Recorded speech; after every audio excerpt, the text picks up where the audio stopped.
আমার স্বার্থ একটাই, ও ভাই আমাকে যদি আপনি আমাকে যদি আপনি কোনো পিকনিক করতে নিয়ে যান, সব জায়গায় আমি একটা কথাই বলবো, আমার স্বার্থ এক জায়গায় জড়িত, সেটা হলো আমি বাগেরহাটকে মাদক মুক্ত করতে চাই।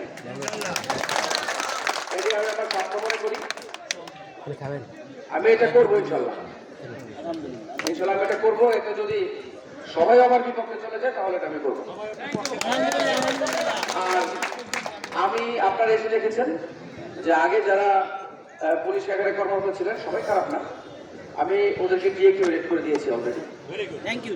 নতুন একটা ডিবি তৈরি করা হয়েছে এবং ডিবি প্রত্যেক কিন্তু 7-8 জন 10 জন করে অ্যারেস্ট করতে পারতেছে।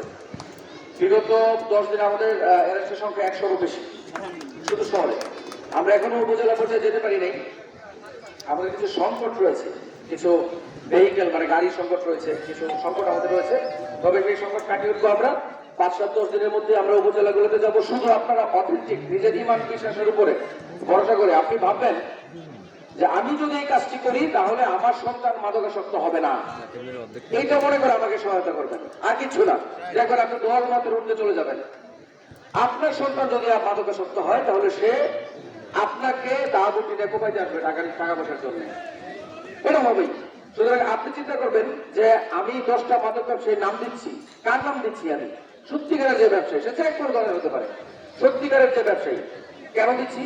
আমার সন্তানের যেন মাদক মুক্ত থাকে। এই জায়গা থেকে এই চিন্তাটা করে দয়া করে আপনারা আমাকে সহায়তা করেন, আমার অফিসে আসেন, আমার কাছে একটা কাগজের লিস্ট আস্তে করে আমার সাথে হ্যান্ডশেক করার ছলে আমার হাতে দিয়ে আপনি চলে যান। আপনার নাম আমি কোথাও বলবো না, কোথাও বলবো না, আপনি নাম দিয়ে যাবেন, রাতে অপারেশন পরিচালনা হবে ইনশাল্লাহ। আমরা ওয়াদা করি, এই ওয়াদাটা আমরা করি। যদি আপনারা এই কাজটি করেন, আমাকে তথ্য দেন, আমার পুলিশ সম্পর্কে তথ্য দেন বা মাদক ব্যবসা সম্পর্কে তথ্য দেন, আপনারা যখন যেখানে ডাকবেন আমি আপনাদের সাথে গিয়ে বসে থাকবো। আমি যে অবস্থায় থাকি, পোশাকে থাকি, সিভিলে থাকি, আপনারা যদি আমাকে যে কোনো অনুষ্ঠানে দাওয়াত দেন আমি চলে যাব।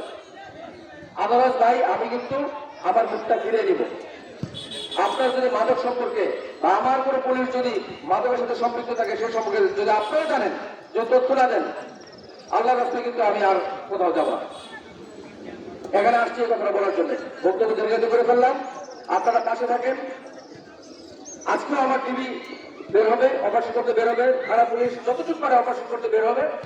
আপনারা আমাকে সহায়তা করেন, বড় মাদক ব্যবসায়ীদের নাম নেন, তাহলে সুবিধা হলো যে আমি আগে বড় বড় কয়েকটা কাজ করতে পারবো। আমি এখানে নতুন, রাস্তাঘাট চিনি না, আমাকে কাউকে জিজ্ঞেস করে চিনতে হয়। সেই ব্যক্তি যদি আপনারা হয়ে থাকেন তাহলে আমার জন্য সুবিধা হয়, যারা আপনারা মাদকের বিরুদ্ধে সম্পূর্ণরূপে সোচ্চার। আপনাদের ফুটবল একাডেমি চালু থাকুন, এই দোয়া করি। আমাদের খুব বেশি সংগতি নাই, স্বাদ হয়তো অনেক বড়, চাই হয়তো অনেক বেশি, কিন্তু সংগতি নাই। আমি 25টা ফুটবল ইনশাল্লাহ এখানে পাঠিয়ে দেবো। ধন্যবাদ সবাইকে আমাকে সম্মানিত করার জন্য। আশা করি কালকে থেকেই হয়তো কালকে পরশু এবং তারপরে যেদিন আমাকে পাবেন না, রিক্রুটমেন্ট চলতেছে, আমরা ব্রিটিং থেকে আসছি এখানে, এসে রিক্রুটমেন্ট চলবে। তারপরের দিন শনি রবি সোম মঙ্গলবারে দুপুরের পর থেকে আমি সাধারণত সবার সাথে দেখা সাক্ষাৎ করি। দুপুরের আগে আমি অফিসিয়াল কাজকর্ম করি, আপনারা আসবেন, আমাকে একটু সহায়তা করবেন। আপনারা দু চারটা নাম দিয়ে যাবেন যেন আমি ওই দিন রাতে একটা অপারেশন পরিচালনা করতে পারি। ধন্যবাদ সবাইকে, আসসালামু আলাইকুম, ধন্যবাদ।